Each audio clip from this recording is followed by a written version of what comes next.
you were pardoned. You didn't ask for a pardon. It was preemptive just in case Trump's Justice Department goes after you and other members of the January 6th committee. What was your reaction when you saw Trump's post last night? But look, Jake, it's like, bring it on. Like, honestly, so, we had an election. I fought against Donald Trump. I wanted Kamala Harris to win. January 6th was a big thing, but America made a different choice. Fine, I'm ready to move on. You know what? Then bring it. Like, stop talking about it. Stop being all verbose. Stop pretending like you're tough. Bring the charges then if you really want to do it, because we will crush you in court. Trump always calls himself the toughest guy in the room, but Adam Kinzinger just exposed him as a whiny, weak, small, and tiny man on national TV. The contrast couldn't be more obvious. Who's the real Trump? The strongman his supporters worship, or the terrified coward Kinzinger describes as scared to death? This takedown has everyone talking, and we've got the juicy details. Before we move on, I'd like to ask you a small favor. If you appreciate this content, please take a second to like this video and subscribe to the channel. Over 98% of you watch the videos without subscribing. It costs you nothing, but it makes a huge difference to us. So, did you click the subscribe button? Great, thank you so much. Now, back to the video. Is Trump the tough guy his followers think he is? Well, Adam Kinzinger just blew that fantasy to smithereens. And folks, it wasn't pretty. Americans that were concerned about January 6th that still voted for Donald Trump because other issues, economics, inflation, whatever. All we can do as leaders, as media, is just tell the American people the truth. And it's on the American people to seek out true information and not be manipulated, abused by a weak, small man. Donald Trump has said he was going to go after all of those people. Kash Patel said he's going to go after those people. Do you have any advice? Would you say lawyer up? Well, everybody's fine with moving on except Donald Trump. He keeps having to revisit it because we embarrassed him on the committee. We showed how inept he was. The former Republican congressman gave us a front row seat to what might be the most brutal reality check Trump has faced since his Twitter account got taken away. You know how Trump has spent years strutting around like he's some kind of political strongman? The guy who supposedly tells it like it is and never backs down from a fight? Well, Kinzinger just dropped a truth bomb that's got MAGA land in full meltdown mode. Here's the thing that makes this so delicious. Kinzinger isn't some random critic. He's a military veteran who's actually faced real danger. You know, someone who's been shot at for real, not just trolled on social media. So when he describes Trump as a whiny, weak, small, tiny man who is scared to death, it hits different. It's like watching someone who climbed Mount Everest telling a guy who gets winded going up escalators that he's not actually an athlete. I want, when I get out of here, to leave a country stronger than I came in. Donald Trump came in and basically has said, it's all about me. I'm genuinely surprised how people close to Trump haven't talked about the odor. It's truly something to behold. Wear a mask if you can. I want, when I get out of here, to leave a country stronger than I came in. Donald Trump came in and basically has said, it's all about me. Armpits, ketchup, makeup, and a little butt. It's probably like that, all mixed up.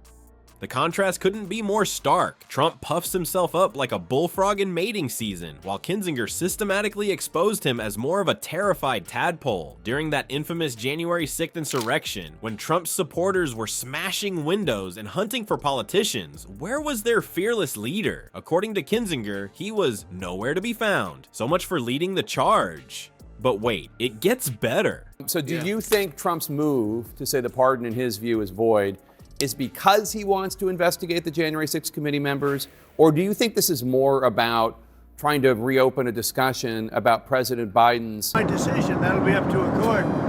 But I would say that they're null and void, because I'm sure Biden didn't have any idea that it was taking place. It's probably a little of both. Look, I think he's obsessed with January 6th, and there's no doubt if he could break the law and come after us, he would. And, again, we'd crush him in the court of law.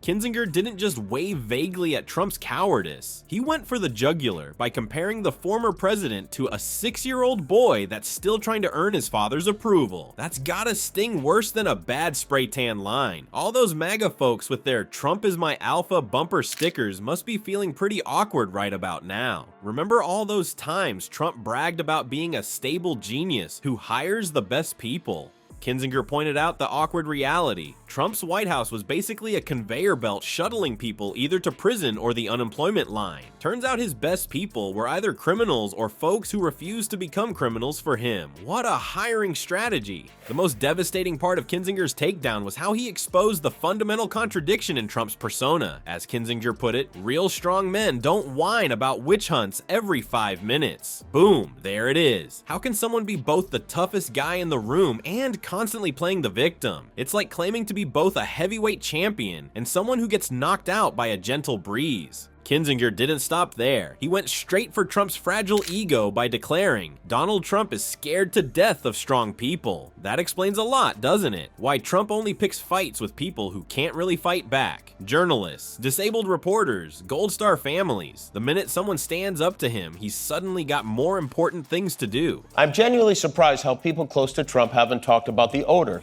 It's truly something to behold. Wear a mask if you can. You definitely wouldn't want to bottle it up and wear Trump cologne.